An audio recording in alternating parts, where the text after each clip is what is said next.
Hey guys, long time no see. Hope you guys are doing well. Miss you guys bunches. Hope you guys are staying safe and keeping indoors and just, washing your hands and doing what you need to be doing.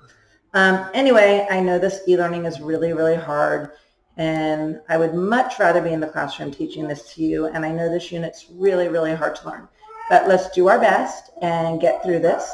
And we'll just do what we can do. So today I'm going to talk to you a little bit about the midpoint formula. And the midpoint is something you're going to use in geometry next year. It's something you're definitely going to need to know how to do. So the midpoint is actually the middle point of a line segment. It's equidistant from both endpoints, and it's actually where the line bisects. So actually, if I have a line, right here is your midpoint. It's right in the middle, okay? So why do we need to find that? Because in geometry, because G's always asks me, where am I going to use this in real life? Midpoint's actually really important in construction and statistics and architecture. Midpoint is really, really, really important depending on what you're choosing to do. Okay, so I have a song. Jaden, sing along with me. It is a song to help you find this. And it goes like this. Midpoint, midpoint, what do you do? Add them together and divide by 2. All right, everybody sing with me. Midpoint, midpoint, what do you do? Add them together and divide by 2. Okay, so what you're going to do is I gave you guys a worksheet, and it looks like this, right? And this is your guided worksheet. So right here where it says formula, this is your midpoint formula. Midpoint equals x1 plus x2 divided by 2, y1 plus y2 divided by 2.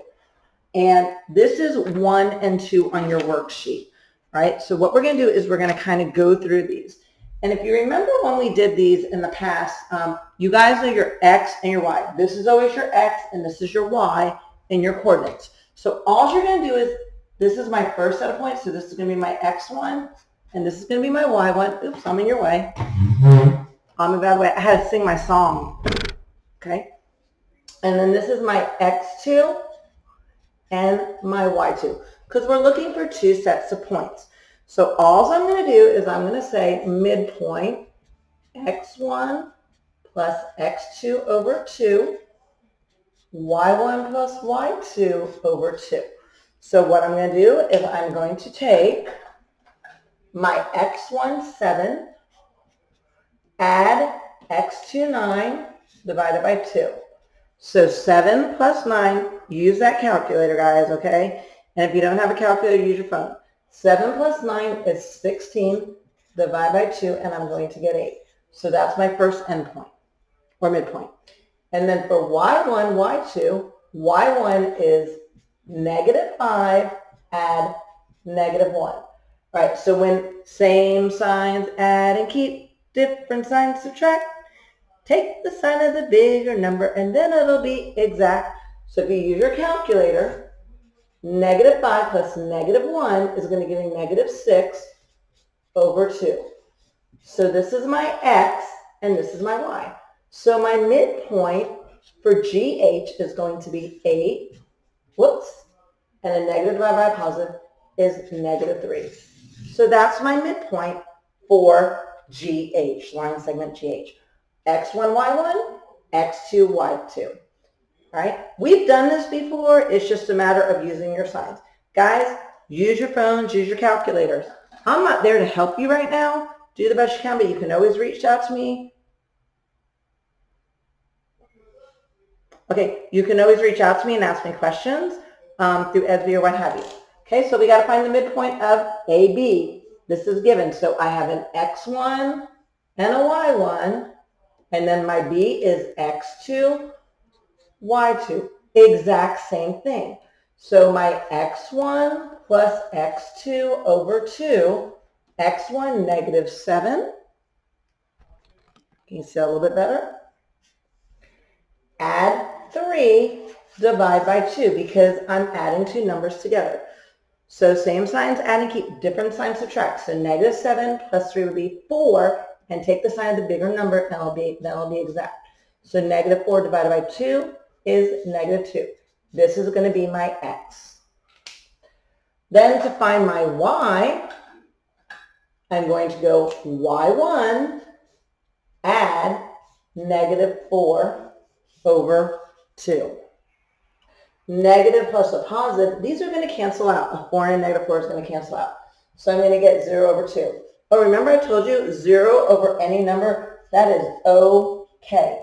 So this number is going to be 0. And if you can't remember that, you just put 0 divided by 2 and you'll get a 0. So this is my y. So my endpoint for this is going to be, -2, my x, and y is 0. All right. Now, we're going to go to number, what number is this on this worksheet that I printed out for you? I'm so sorry, I've got papers all over the place. All right, we're going to look at number 6, I believe. Does everybody have that? I know Miss Addison's moving quickly. And it's falling. Okay, there we go. So same exact thing. Now they're saying find the coordinates of the midpoint of the segment given its endpoints. Same thing, it's just written a little bit different. This is line segment AB. So I'm looking for the middle of A and B. So we know our song. Midpoint, midpoint. What do? Add them together and divide by 2. So it's my exact same formula that I was working with. So this is number 6. So this is my x1 and my y1, and this is my x2 and my y2. I'm so sorry, I'm remembering that a little bit closer so you can see better. So x1 plus x2 over 2. So x1 is 5 plus the -1 over 2. Same signs, add and keep, different signs subtract. So 5 minus 1 is going to give me a 4. And I keep the sign bigger number. Use your calculator. Divide by 2, and I get a 2. This is my x. Sorry, it's messy, guys. I'm writing on a wall. All right? And then my y1 plus y2 over 2. So y1 is 8. y2 is -4 divided by 4. Same signs, add and keep. Different signs, subtract. Take the sign of the bigger number, and then it'll be exact. So I'm going to subtract. 8 minus 4 is going to give me 4, and I take the sign of that bigger number, divide by 2, and I get 2. So my y is 2. So my midpoint here is 2 and 2. All right. Now, this next one, we're going to get a fraction or a decimal. Oh my gosh, Miss, can we get a decimal? Absolutely. All right. x1, y1, x2, y2. So x1 plus x2 over 2. x1 is -5. x2 is -2 divided by 2. So -5 and -2 is -7 divided by 2. Well, I know an odd number divided by an even number is going to give me a fraction. So if I divide my calculator, -7 divided by 2, I'm going to get -3.5. That is okay. You can get a decimal. Remember when we did the transformations and stuff? Sometimes it landed in the middle. Your graph does not always have to be where it's going to be directly on a 1 or 2. It could be somewhere in the middle. So this x is going to be at -3.5. And then my y1 plus y2 over 2. y1 is 9 plus 7 over 2. So 9 and 7 is 16 divided by 2. And I get 8, and that's my y. So my midpoint here is going to be -3.5, 8. All right? So that's how you find the midpoint. We're also going to be, I'm going to go back this way. We're also going to be doing distance formula. That's coming up, and then we're also going to do it off of a graph. I am going to put up a little online quiz through Edsby. It's going to be 4 or 5 questions on how to find the midpoint. You'll submit it. You're going to have 2 opportunities to do it. So if you miss a question, I will tell you to go back and redo it and look at your signs or something like that. And then if there's a little message bubble next to it, if you didn't get a really high score on it, it just means that I sent you a message that you can go back and make corrections, or I sent you a message, okay? Know that I miss you. I really, really, really wish we were back in school. I think that some of you are now appreciating being in school and wishing maybe that you were there, because this online learning is very, very difficult. But if you do need anything, reach out to me, let me know, and I am here to help you guys. All right, I hope you're doing well, and I hope to see you soon. Bye.